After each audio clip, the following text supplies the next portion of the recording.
65인치 TV BNB650U 모델이 백라이트 불량으로 저희에게 입고가 되었습니다. 요즘 인터넷에서 백라이트 새 제품을 판매하는 경우가 많아서 직접 구매하셔서 자가 수리하시는 분들도 계시고, 그리고 TV 수리업을 직업으로 하고 싶어 하시는 분들이 계실 것 같아서 제가 참고가 될 만한 내용들을 몇 가지 말씀드리고자 합니다. 일단 분해를 하는 과정에서 이렇게 OSD 버튼이 잘 빠지지 않는 경우가 있습니다. 이럴 때 억지로 빼지 마시고 그냥 나사 두 개만 풀러서 버튼을 이렇게 빼 놓으시고 작업을 하시면 좋습니다. 잘못하면 커넥터가 빠져서 나중에 작업하기가 굉장히 곤란해질 수가 있거든요. 그리고 안쪽에 보면 전원 코드의 그라운드 부분 빼주시고요. 그리고 스피커 부분이 또 이렇게 붙어 있는 경우가 많이 있습니다.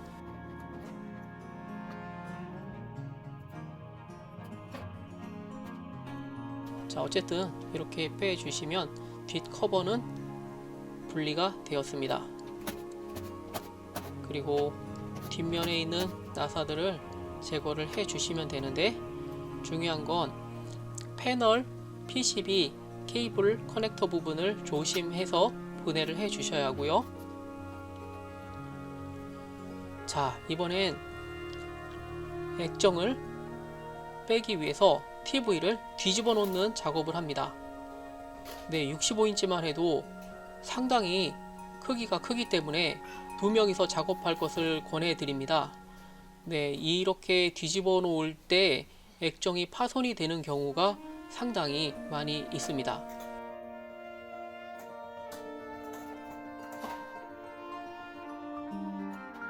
이번엔 전면부 베젤을 빼주시는 작업을 하시면 됩니다.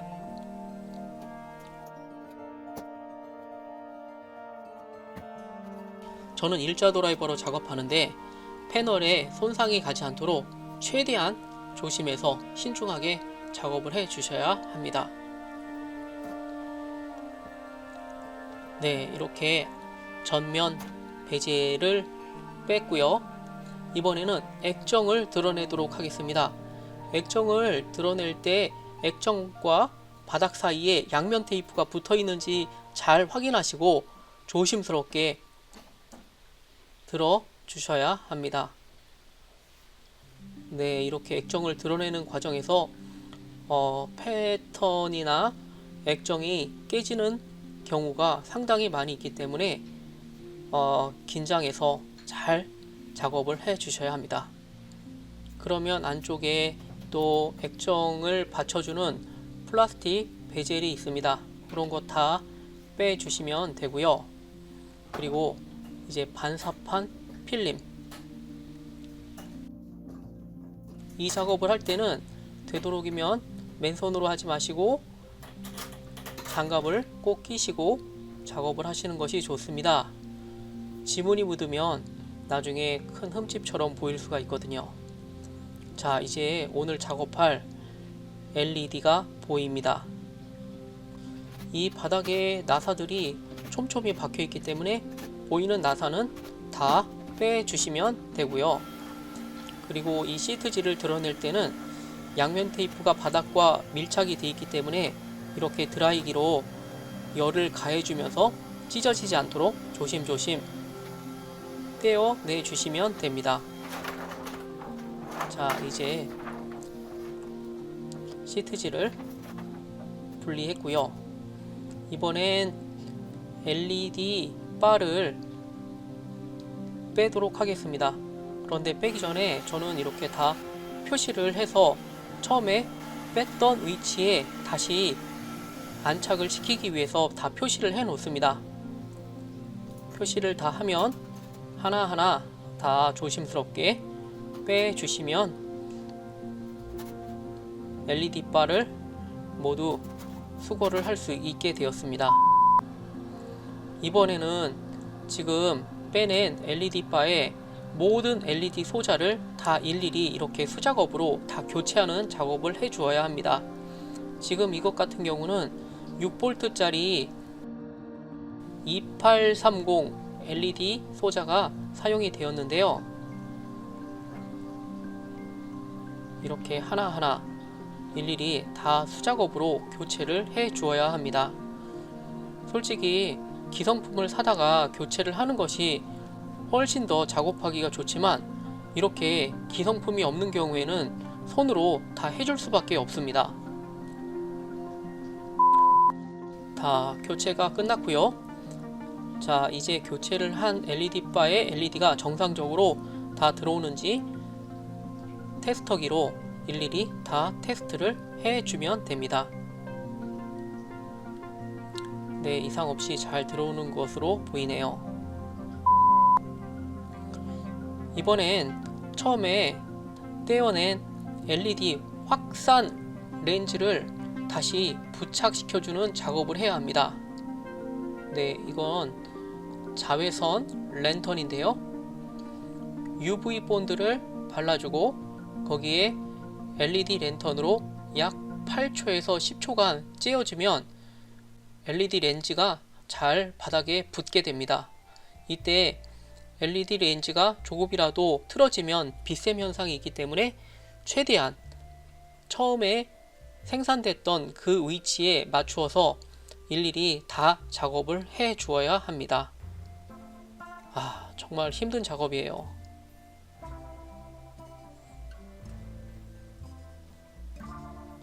이렇게 모아놓고 LED 랜턴으로, 자, 이제 새로 작업을 한 LED 바를 원래 위치에 다시 원위치를 시켜주시면 됩니다. 위치를 잡아주시고 일단 전원을 넣어서 램프에 불이 잘 들어오는지 확인을 해 보도록 하겠습니다. 네, 잘 들어옵니다. 일단 육안상 렌즈가 잘못 붙어서 빛샘 현상이 있는지 확인을 해 주어야 하고요.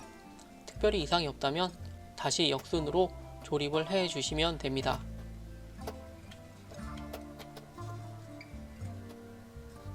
자, 이제 액정을 다시 원위치 시켜 주도록 하겠습니다.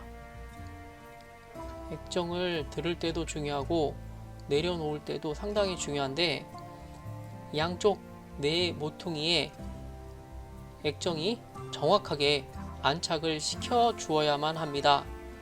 이게 조금이라도 어긋났다던가 밀려났다고 하면 액정의 모퉁이가 파손으로 이어집니다. 그래서 이 시간이 가장 살이 떨린다라고 말할 수 있는 것 같은데요. 네, 이때는 정말 다른 생각을 하지 말고 이 귀퉁이 맞추는 요 부분에만 집중을 해서 정확하게 위치를 시켜 주어야 합니다. 네, 제가 다 액정을 깨트려 먹어 가면서 배운 지식을 여러분들에게 지금 말씀을 드리는 것이고요. 네, 몇 번이고 확인을 하는 것이 정답인 것 같습니다. 네, 조금이라도 벗어나면 안 되기 때문에 확인하고 또 확인하고 해서 100% 안전하게 위치가 되었다 판단이 되면 그때 이제 베젤을 다시 덮어 주어야 합니다. 네, 이제 전면 커버 베젤을 덮도록 하겠습니다. 네, 이 베젤을 덮는 과정도 굉장히 중요한데, 여기에 조금이나마 어떤 플라스틱 같은 파편들이 튀어져 나왔다면 바로 그것도 파손으로 이어집니다. 그래서 이때는 정말 신중하게 작업을 해 주셔야 합니다.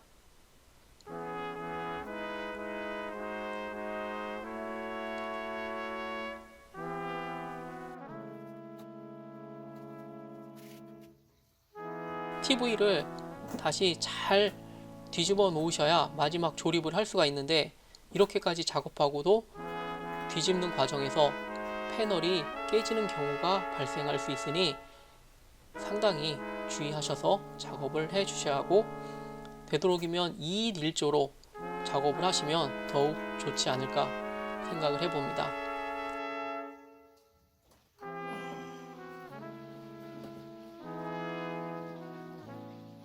네, 액정을 잘 뒤집어 놓았고요. 진짜 이제 8분 음선을 넘은 것 같고, 예, 조립을 해 보도록 하겠습니다.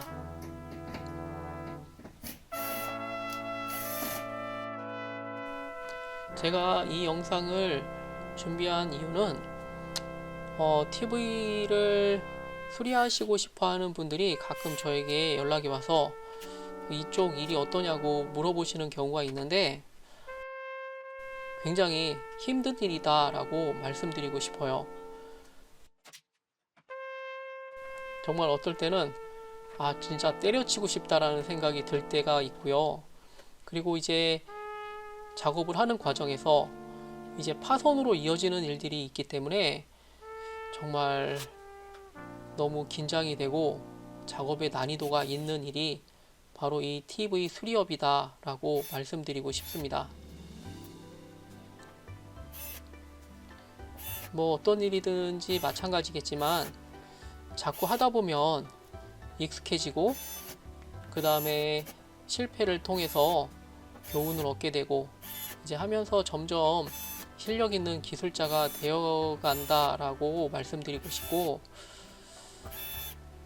어쨌든 이쪽 일을 하면 밥은 먹고 사는 것 같습니다. 네, 배불리는 못 먹어도 집에 가서 꾸사리 먹지 않을 정도로 그 정도 돈은 버는 것 같다라는 생각이 들고요. 네, 지금 TV 수리가 잘 된 것 같습니다. 네, 빛샘 현상도 거의 없어 보이고, 작업이 마무리가 되면 적어도 3시간에서 5시간 정도는 TV를 켜놓고서 다른 이상이 있는지, 빛샘 현상이 심한지를 꼭 확인을 하고 고객님께 전달을 해 주어야지만 아무 탈이 없습니다. 네, 오늘 제가 65인치 TV 수리하는 과정을 여러분들에게 보여드렸고요. 이 영상이 도움이 되셨다면 좋아요와 구독 부탁드립니다. 감사합니다.